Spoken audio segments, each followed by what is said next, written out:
कश्मीर, इस जमीन पर जन्नत की तस्वीर, लेकिन रहने वालों के लिए मौत की जंजीर। भारतीय फौज के जुल्म, जलते घर, पल पल मौत का खौफ। लेकिन कुछ हैं जो इस जुल्म के खिलाफ हैं बरसरे पैकार, दुश्मन की बर्बरियत और जुल्म के खिलाफ मसरूफ़ जिहाद। ये हैं कश्मीर की आज़ादी के लिए अपनी जान की बाजी लगाने वाले सरफरोशों की दास्तान। आपके लिए पेश खिदमत है एक बार फिर मिशन कश्मीर।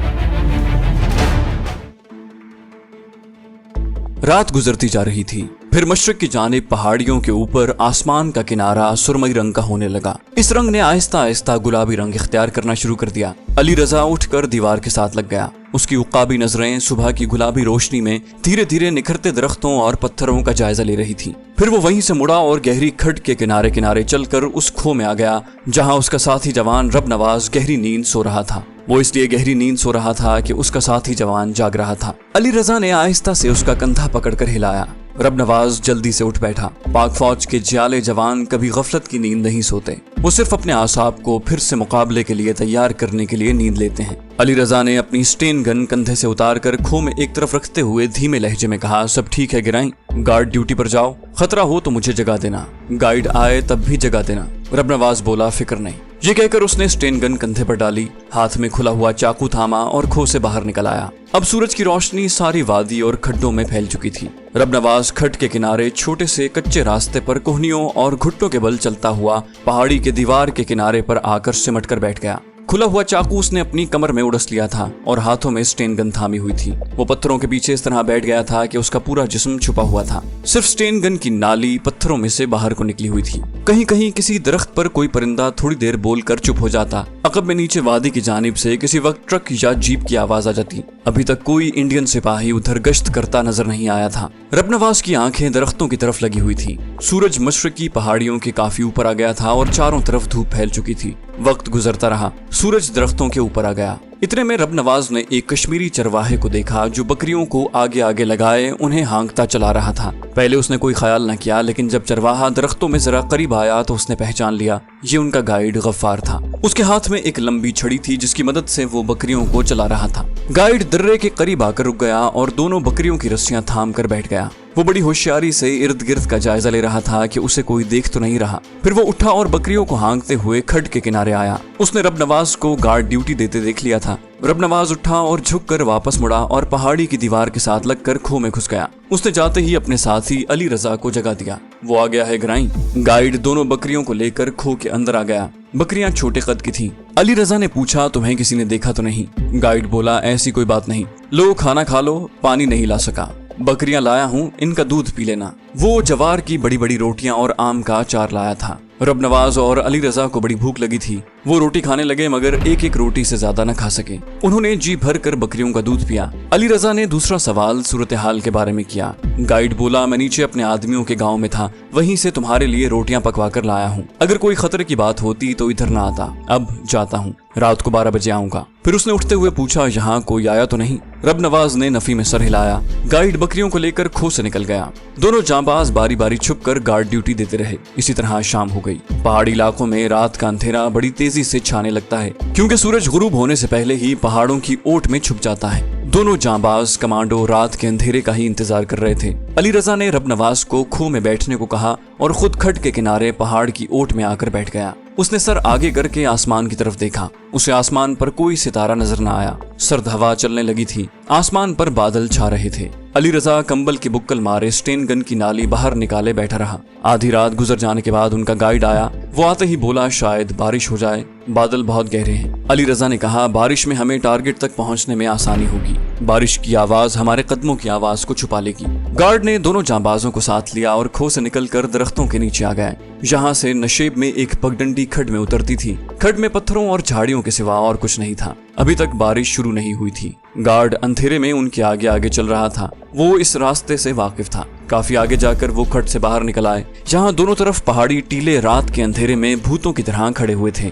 गाइड ने सरगोशी में कहा, आगे टीले पर दुश्मन की चौकी है, उसके नीचे से सांस रोक कर गुजरना। अली रजा और रब नवाज ने टीले की तरफ देखा। अंधेरे में उन्हें वहाँ कुछ नजर न आया। वो गाइड के पीछे पीछे चल पड़े। टीले के नीचे पहुंचकर उन्होंने रफ्तार सुस्त कर ली। वो कदम दबा दबा कर चल रहे थे। टीले के ऊपर से किसी फौजी के दूसरे फौजी को बुलाने की आवाज आई। अली रजा, रबनवाज और गाइड वहीं बैठ गए। दूसरे इंडियन फौजी ने पहले फौजी को गाली दी। दोनों हंस पड़े। उसके बाद गहरा सन्नाटा छा गया। गाइड ने ठीक कहा था, उस टीले के ऊपर इंडियन फौज की पोस्ट थी। वो टीले के नीचे से गुजर गए। आगे जगह ऊंची नीची थी। उन्होंने एक दूसरे के हाथ थाम रखे थे। गाइड अंधेरे में उन्हें खड्डों और खाइयों से बचाता हुआ ले जा रहा था। इतने में टीले के पीछे एक रोशनी राउंड फायर हुआ। वो जल्दी से वहीं बैठ गए। रोशनी राउंड आसमान पर जाकर फटा और उसकी रोशनी सारे इलाके में फैल गई। फिर वो टीलों की ओट में अपनी रोशनी को समेटता हुआ गायब हो गया। अली रजा ने गाइड से पूछा, पहाड़ी नाला कितने फासले पर है? गाइड ने सरगोशी की, यहाँ से आधा फरलांग होगा, मगर अब नाले के पीछे जाना ठीक नहीं है। फौज रोशनी के गोले चलाने लगी है। इस रोशनी में तुम देखे जा सकते हो। अली रजा फैसला कुन लहजे में बोला, तुम हमें पुल के नीचे पहुंचा दो, उसके बाद तुम्हारा काम खत्म हो जाएगा और हमारा काम शुरू होगा। गाइड बोला, जैसे आपकी मर्जी, और आगे बढ़ गया। ठीक उस वक्त हल्की हल्की फुहार शुरू हो गई। अली रजा ने दिल में खुदा का शुक्र अदा किया कि बिजली नहीं चमक रही थी। गाइड बैठ गया। अब वो तीनों बैठकर चल रहे थे। एक टीले के कटाव में से गुजरने के बाद अली रजा को पहली बार पहाड़ी नाले के पानी की हल्की हल्की आवाज आई। वो नशेब में उतर गए। उतराई खत्म हुई। आगे थोड़े से ऊंचे पहाड़ी किनारों के नीचे वो नाला बह रहा था, जिस पर आगे जाकर पुल बना हुआ था। यही पुल उन्हें उड़ाना था। गाइड ने सर आगे करके उन्हें नाला दिखाया और सरगोशी में कहा, यहाँ से आगे एक फरलांग जाओगे तो पुल आ जाएगा। अब मैं जाता हूँ, अल्लाह तुम्हारी हिफाजत करे। इतना कहकर गफ्फार गाइड ने दोनों को बारी बारी सीने से लगाया और जिधर से आया था उधर रात के अंधेरे में गायब हो गया। अली रजा और रबनवाज ने कंबलों को अपने ऊपर इस तरह डाल लिया कि अगर रोशनी राउंड फायर होता तो वो झाड़ियों की तरह दिखाई देते। अभी तक बारिश की फुहार पड़ रही थी और वो बूंदाबांदी या मूसलाधार बारिश में तब्दील नहीं हुई थी। एक तरफ ढलान से उतरकर वो पहाड़ी नाले के करीब आ गए। उन्हें बताया गया था कि पीछे नाले पर किसी जगह भारतीय फौज की गन पोस्ट है। वो अंधेरे में फूंक फूंक कर कदम उठाते उसी गन पोस्ट को भी तलाश करने की कोशिश कर रहे थे। नाले का पानी छोटे बड़े पत्थरों से टकराकर हल्का शोर पैदा करता हुआ बह रहा था। नाला एक तरफ घूम गया। सामने कुछ फासले पर बिजली के 2-4 कुमकुमे झलमिलाते नजर आए। रबनवाज ने अली रजा का कंधा दबाया और उसके कान में कहा, यही वो पुल है। अली रजा की आंखें भी उसी रोशनी पर थीं। वो खामोशी से आगे बढ़ते गए। अचानक उन्हें फजा में सिगरेट के तंबाकू की बू महसूस हुई। अली रजा ने रबनवाज को वहीं बिठा लिया। तंबाकू की बू रबनवाज ने भी सूंघ ली थी। अली रजा ने उसके कान में सरगोशी की, मशीन गन पोस्ट में कोई सिगरेट पी रहा है। अली रजा वहीं औंधा होकर लेट गया। रबनवाज ने भी ऐसा ही किया। वो रेंगने लगे। नाले का किनारा वहां से कुछ 5-6 फुट ऊंचा था। किसी ने ऊपर से जलता हुआ सिगरेट नाले में फेंका। सिगरेट का जलता हुआ टुकड़ा छोटे अंगारे की तरह उनके ऊपर से होकर नाले के पानी में जा गिरा। गन पोस्ट उनके ऊपर ही थी। उन्होंने सांस रोक लिया और बड़ी एहतियात से आवाज पैदा किए बगैर वहां से गुजर गए। आगे जाकर नाले का किनारा नीचा होने लगा। फिर वो जमीन के साथ मिल गया। सामने कुछ फासले पर 2 पहाड़ियों के दरमियान बना हुआ पुल उन्हें बिजली के 2 कुमकुमों की रोशनी में अब नजर आने लगा था। बिजली के ये कुमकुमे पुल के दोनों सिरों पर रोशन थे। अब उन्हें बड़ी एहतियात से नाले के पानी में उतरना था और फिर पानी में ही पुल की तरफ बढ़ना था। अचानक एक और रोशनी राउंड फायर हुआ। उन्होंने अपने सर जल्दी से जमीन के साथ लगा लिए। रोशनी राउंड थोड़ी देर फजा को रोशन करने के बाद टीले के पीछे गायब हो गया। एक बार फिर अंधेरा छा गया था। राउंड की रोशनी में अली रजा ने देख लिया था कि पहाड़ी नाले में जगह जगह पत्थरों के साथ तार बंधे हुए थे। इसका मतलब था कि नाले में बारूदी सुरंगें बिछाई हुई थी। उसने रबनवाज के कान में सरगोशी में ये बात बता दी और कहा कि अब हम पुल की तरफ जाएंगे। रबनवाज ने आहिस्ता से कहा, फिक्र नहीं। वहीं लेटे लेटे उन्होंने अंधेरे में डायनामाइट की छड़ियों के 2 बंडल निकालकर स्लिंग की मदद से अपने ऊपर पीठ पर डाल लिए। अली रजा आगे आगे था और रबनवाज उसके पीछे पीछे रेंग रहा था। बारिश अभी तक फुहार की शक्ल में पड़ रही थी। टीले के अकब में गड़गड़ाहट की आवाज पैदा हुई। दोनों रेंगते रेंगते वहीं रुक गए और सर गीली घास के साथ लगा दिए। टीले के ऊपर से एक हेलीकॉप्टर उड़ता हुआ आया। उसकी सुर्ख रोशनी जुगनू की तरह जल बुझ रही थी। ये इंडियन आर्मी का हेलीकॉप्टर ही हो सकता था। वो ज्यादा बुलंदी पर नहीं था। वो उड़ता हुआ उनके सरों के ऊपर से गुजर गया और फिर उसकी जलती बुझती लाल रोशनी दूसरी तरफ टीलों के पीछे गायब हो गई। उसके साथ ही दोनों जांबाजों ने दोबारा पुल की तरफ रेंगना शुरू कर दिया। पुल करीब आ गया था। ये नाले के पानी से काफी बुलंदी पर था और नाले में सिर्फ उसका एक ही सुतून उतरा हुआ था। पुल के दोनों सिरों पर खंभों के साथ बिजली के बल्ब रोशन थे। उनकी रोशनी सिर्फ वहीं तक महदूद थी, मगर इस रोशनी में उन्होंने एक संतरी को गश्त करते देख लिया था। अली रजा रुक गया और रबनवाज के कान में बोला, सिर्फ एक संतरी है। रबनवाज ने अली रजा के कान में कहा, पुल के ऊपर टेकरी पर गन पोस्ट है। अली रजा को अंदाजा था कि टेकरी पर गन पोस्ट जरूर होगी। उस वक्त हल्की बारिश शुरू हो गई। उन्होंने कंबल वहीं जमीन पर एक तरफ रख दिए और आहिस्ता आहिस्ता कोहनियों के बल आगे रेंग रहे थे। बारिश तेज हो गई। अली रजा यही चाहता था। बारिश की तेज आवाज में उन्हें रेंगने में आसानी हो गई। पुल के ऊपर भारतीय फौज का संतरी इस तरह चलकर पहरा दे रहा था। वो चलते चलते पुल के एक सिरे की तरफ जाता और फिर वहां से पलटकर वापस दूसरे सिरे तक आ जाता। पुल की लंबाई ज्यादा नहीं थी, ज्यादा से ज्यादा 20-25 गज होगी। अली रजा ने सूरत हाल का पूरी तरह से जायजा लिया और रब नवाज के कान में कहा, 120 तक गिनती करना, अगर मैं न आया तो तुम पीछे आ जाना। इतना कहकर अली रजा रेंगता हुआ पुल की तरफ बढ़ा। रब नवाज ने दिल में गिनती शुरू कर दी। वो एक एक सेकंड का वक्फा डालकर गिनती कर रहा था। अली रजा झाड़ियों के पीछे से होकर रेंग रहा था। पुल के सिरे पर जो बल्ब खंबे के साथ जल रहा था, उसकी रोशनी में उसने कुछ ऊपर आगे को निकले हुए एक चबूतरे पर एक फौजी गाड़ी खड़ी देखी। बारिश तेज हो गई थी। उसकी आंखें एक एक चीज का जायजा ले रही थी। यकीनन वहां मशीन गन पोस्ट होगी, मगर वो जगह उसे कहीं नजर नहीं आ रही थी जहां से पुल शुरू होता था। वहां एक चट्टान नाले की जानिब बाहर निकली हुई थी। उसकी ओट में छुपा जा सकता था। संतरी दूसरे सिरे से होकर वापस पलटा। पुल पर उसके फौजी बूटों की धमक सुनाई दे रही थी। अली रजा ने सर नीचे कर लिया। संतरी पुल के सर पर आकर 2 सेकंड के लिए रुका, फिर पलटा और दूसरी तरफ चलने लगा। 120 की गिनती पूरी हो गई थी। रब नवाज ने दिल में कलमा शरीफ पढ़ा और पुल की तरफ रेंगने लगा। बारिश में उसके कपड़े शराबोर हो गए थे, मगर उसे बारिश का एहसास ही ना हुआ। उसे जमीन पर अपने साथ अली रजा का उभरा हुआ जिस्म अंधेरे और पुल की रोशनी में दिखाई दिया। यहाँ तक पुल के बल्ब की रोशनी न होने के बराबर थी। वो रेंगता हुआ अली रजा के पहलू में आ गया। अली रजा ने अपना मुंह उसके कान के साथ लगा दिया और सरगोशी में कहा, एक ही संतरी है, मैं उसे काबू करूंगा। दूसरे सिरे पर मैं डायनामाइट लगा दूंगा, उस तरफ तुम लगाओ। उसके बाद अपना अपना ऑर्डर और अपना अपना रास्ता होगा। जिंदगी रही तो पाकिस्तान में मिलेंगे, नहीं तो हशर के दिन मुलाकात होगी। ये कहकर अली रजा आगे बढ़ गया। रब नवाज ने उसके पीछे 2 कदम का फासला डाल दिया और फिर वो भी रेंगने लगा। अली रजा नाले के किनारे किनारे जो छोटी छोटी झाड़ियां उगी हुई थीं, उनकी आड़ में रेंग रहा था। रब नवाज उसके पीछे पीछे था। अली रजा पुल के सिरे पर चट्टान के नीचे पहुंचकर साकित हो गया। रब नवाज 2 कदम पीछे वहीं बेहिस हरकत पड़ा रहा। इंडियन संतरी पुल की इस तरफ चला रहा था। ये दुबला पतला शायद कोई मद्रासी सिपाही था। पुल के सिरे पर आकर वो हस्बे मामूल 2-3 सेकंड के लिए रुका, फिर वापस पलटा और दूसरे सिरे की तरफ चहलकदमी शुरू कर दी। बारिश में वो भी शराबोर था। उसकी स्टेन गन उसके हाथ में थी। अली रजा ने अपनी बाएं जानिब देखा। पुल की रोशनी में उसे थोड़ी सी ऊंचाई पर घास का एक ढेर सा दिखाई दिया। ये यकीनन मशीन गन पोस्ट ही थी। अली रजा को इस गन पोस्ट की निगाहों से बचना था, मगर अब सोचने और गौर करने का वक्त निकल चुका था। वो टारगेट के ऊपर था। अब टारगेट को उड़ाना था या खुद उड़ जाना था। रब नवाज उसके पीछे रुका हुआ था। बादलों में हल्की सी गरज पैदा हुई और बारिश मजीद तेज हो गई। अली रजा की आंखें संतरी पर लगी हुई थी। वो पुल के दूसरे सिरे पर वापस आया। बारिश की आवाज में उसके फौजी बूटों की आवाज गड़मड़ हो गई थी। अली रजा ने अपना सर चट्टानी पत्थर के नीचे किया। अब उसके हाथ में खुला हुआ चाकू था। स्टेन गन और बारूद की छड़ियों का बंडल उसकी पुश्त पर था। यूं ही मद्रासी सिपाही पुल के सिरे पर 2 सेकंड रुककर वापस मुड़ा। अली रजा ने अल्लाह रसूल को याद किया और चट्टान के नीचे से निकला। वो शाम की तरह रेंगता हुआ पुल पर आया। संतरी उसके आगे 4 कदम के फासले पर था। अली रजा उठकर पंजों के बल 2 कदम चला और तेज बारिश में उसने मद्रासी सिपाही पर इस तरह छलांग लगाई कि वो उसकी गिरफ्त से नीचे भी ना गिरा, कोई आवाज भी ना निकाली और अली रजा के कमांडो चाकू ने उसकी गर्दन भी एक तरफ से काट डाली। मद्रासी सिपाही को लेकर अली रजा वहीं बैठ गया। दूसरी तरफ रब नवाज चट्टान के नीचे पहुंच चुका था और पुल के लकड़ी के बड़े बड़े शहतीरों की कैंची में बारूद की छड़ियों का बंडल लगा चुका था। उसने अली रजा को संतरी को हलाक करते देख लिया। रब नवाज ने डायनामाइट लगा दिया और स्टेन गन हाथ में लेकर चट्टान की ओट में से अली रजा को अपनी गन का तहफ्फुज देने लगा। अली रजा ने संतरी की लाश को वहीं पुल पर लिटा दिया था, जिसकी गर्दन से उबलता हुआ खून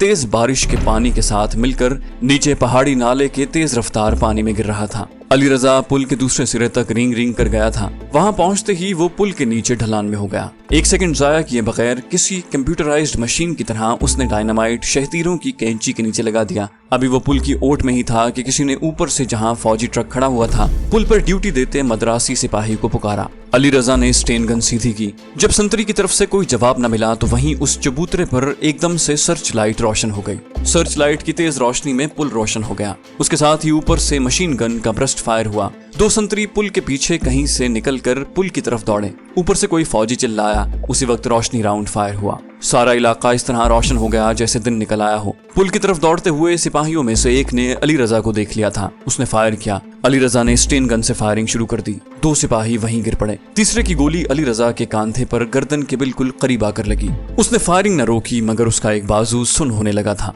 अब चारों तरफ जाने कहां से फायर आ रहा था। रबनवाज अभी तक दुश्मन की निगाह में नहीं था। मशीन गन पोस्ट से आती हुई गोलियां उसके ऊपर से गुजर रही थी।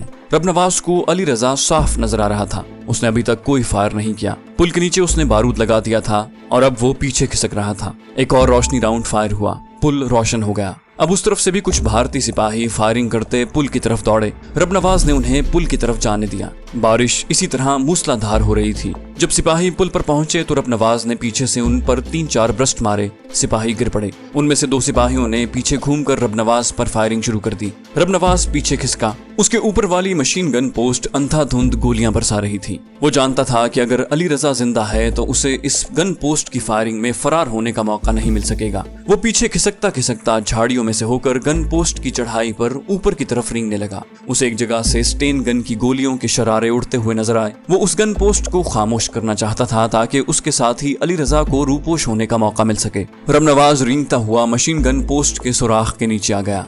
बिजली की तेजी के साथ उसने 2 हैंड ग्रेनेडों के पिन निकाले और उन्हें 1 सेकंड गुजरने से पहले गन पोस्ट के बंकर के सुराख के अंदर डाल दिया। उसके फौरन बाद वो नशेब में लुढ़कता चला गया। वो अभी नीचे नहीं पहुंचा था कि एक धमाका हुआ और मशीन गन पोस्ट का बंकर उड़ गया। अब पुल की उस तरफ सामने से मशीन गन्नों का फायर आना शुरू हो गया था, जहां रबनवाज छुपा हुआ बारूद के फटने और पुल के उड़ने का बेचैनी से इंतजार कर रहा था। वहां गोलियों के ऐसे धमाके हो रहे थे जैसे जंग शुरू हो गई हो। वही हेलीकॉप्टर आ गया। उसने भी ऊपर से नीचे पुल के नाले में फायरिंग शुरू कर दी। बारिश और गोलियों की आवाज में किसी ने चीख कर कहा, पाकिस्तानी गोरीले हैं, पुल बच गया है।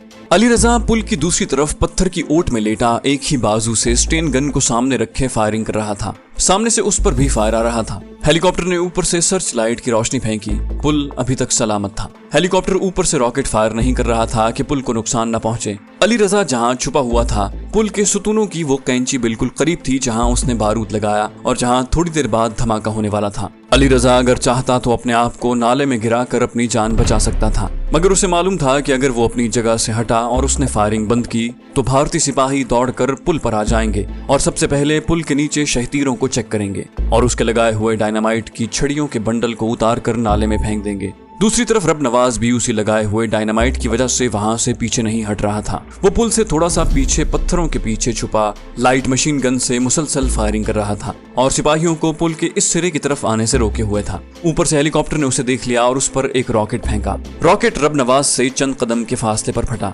उसने सर नीचे कर लिया और एक बार फिर फायरिंग शुरू कर दी। चारों तरफ से घुमसान की फायरिंग हो रही थी। डायनामाइट क्यों नहीं फट रहा, यही एक सवाल था जो पुल की इस तरफ रबनवाज को और दूसरी तरफ अली रजा को परेशान कर रहा था। पुल की उस तरफ अपनी मशीन गन से रबनवाज ने भारतीय सिपाहियों को आगे बढ़कर डायनामाइट उतारने से रोका हुआ था और दूसरी तरफ अली रजा शदीद जख्मी होने के बावजूद किसी इंडियन सिपाही को पुल की तरफ आने नहीं दे रहा था। अपनी मखसूस ट्रेनिंग को बुरुए कार लाते हुए अली रजा ने एक हाथ और घुटने की मदद से स्टेन गन को मैगजीन चढ़ाया और फिर फायरिंग करने लगा। वो पुल के बड़े सुतून के बिल्कुल करीब ओट में बैठा गोलियां चला रहा था। जो ही कोई सिपाही फायरिंग करता, पुल की तरफ लपकता, अली रजा उसे ब्रस्ट मारकर वहीं गिरा देता। अब ऊपर से हेलीकॉप्टर ने उस पर भी फायरिंग शुरू कर दी। अली रजा ने अपना सर सुतून के नीचे कर लिया। गोलियां उसके पीछे शोले उड़ाती गिर रही थी। ये टारगेट से टकरा कर फटने वाली लंबी गोलियां थी। अली रजा की गन का रुख सामने की तरफ था। एक इंडियन सिपाही रेंगता हुआ पुल की तरफ चला रहा था। अली रजा ने उसे आने दिया। उसने एक नजर पुल के नीचे अपने करीब ही शहीदीरों में लगे हुए डायनामाइट को देखा।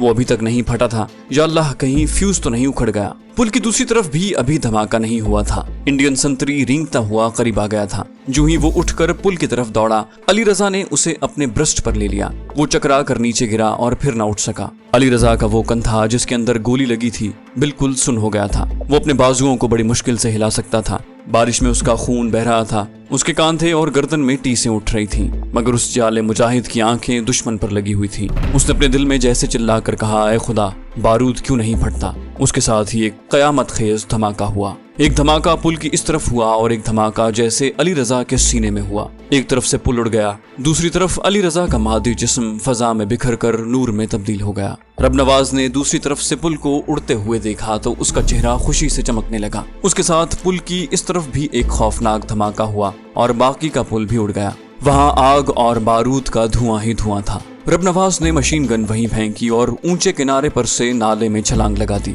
तेज बारिशों और गोलियों की बौछार में वो ठंडे यख पानी में गिरा। पानी का तेज बहाव उसे आगे ले गया था। पुल की जगह अब कुछ भी नहीं था, सिर्फ बारूद का स्याह और सफेद धुआं उठ रहा था। दुश्मन की पोस्टों से अब भी फायरिंग हो रही थी। हेलीकॉप्टर एक तरफ गोता लगा गया था। रबनवाज ने यख पानी में अपने आप को छोड़ दिया। मौजों का तेज बहाव उसे आन की आन में कहीं का कहीं ले गया। अब उसे अकेले ही दुश्मन के इलाके में से निकलकर वापस अपनी रेजिमेंट में पहुंचना था। जो आपने देखा और सुना वो आज से कई साल पहले हो चुका है। कितने ही जांबाजों ने अपनी जानों के नजराने पेश किए। अगर ऐसा मौका फिर आता तो अली रजा इसी तरह पाकिस्तान और इस्लाम के नाम पर अपनी जान कुर्बान कर देता। रबनवाज मौत के पेट में घुस जाता। क्या आप समझते हैं कि रबनवाज अपनी रेजिमेंट में जिंदा सलामत पहुंच गया होगा? ये किसी अखबार या मैगजीन की कोई फर्जी एडवेंचर कहानी नहीं, जिसमें कागज का हीरो सबको मार कर जिंदा रहता है। ये जिंदा गोश्त पोस्ट के इंसानों की सच्ची कहानियां हैं। इनकी बेमिसाल जुर्रतों और इस्लाम के नाम पर धड़कते हुए जज्बों के सच्चे वाकयात हैं। जिस वक्त अली रजा अपने टारगेट के साथ शहीद हुआ और रबनवाज ने पहाड़ी नाले के यखबस्ता पानियों में छलांग लगाई थी, उस वक्त हम सब लोग अपने घरों में गहरी नींद सो रहे थे और आसपास किसी घर में कोई इंडियन फिल्म देखी जा रही थी। लेकिन यही कौम है जो वक्त आने पर दुश्मन के सामने सीसा पिलाई दीवार बनकर खड़ी हो जाती है। ये हमारी कौम के बेटों के सच्चे वाकयात हैं। इस कौम के फर्जंद जो कल भी कौम और वतन की इज्जत पर दुश्मन के लिए कहर बन गए थे और आज भी अगर वक्त आया तो दुश्मन पर कहर बनकर टूटेंगे। खुदा और उसके रसूल सल्लल्लाहु अलैहि वसल्लम का नाम लेने वाली यही तो एक कौम है जिससे मौत भी कतरा कर गुजरती है। ये तो जज्बा ईमान की सिर्फ एक झलक थी। अभी हक व बातिल के इस मैदान में जुर्रत और शुजात के ऐसे हजारों वाकयात हैं जिनको देखकर चश्मे आलम दंग रह जाती है। अगले हिस्से में हम आपको कुछ और सरफरोशों की दास्तान सुनाएंगे। अगले हिस्से में हम इसी सिलसिले के मजीद वाकयात लेकर हाजिर होंगे। तब तक के लिए फी अमानिल्लाह। तो दोस्तों, ये थी हमारी आज की एपिसोड। उम्मीद करते हैं आपको हमारी कहानी पसंद आई होगी। जाने से पहले इस वीडियो को लाइक कीजिए और शेयर करना मत भूलिए। कमेंट करके हमें बताइए कि आपको हमारी वीडियो कैसी लगी। और अगर अभी तक आपने इस चैनल को सब्सक्राइब नहीं किया तो इसे सब्सक्राइब कीजिए और बेल आइकन दबाकर ऑल नोटिफिकेशंस ऑन कर लीजिए।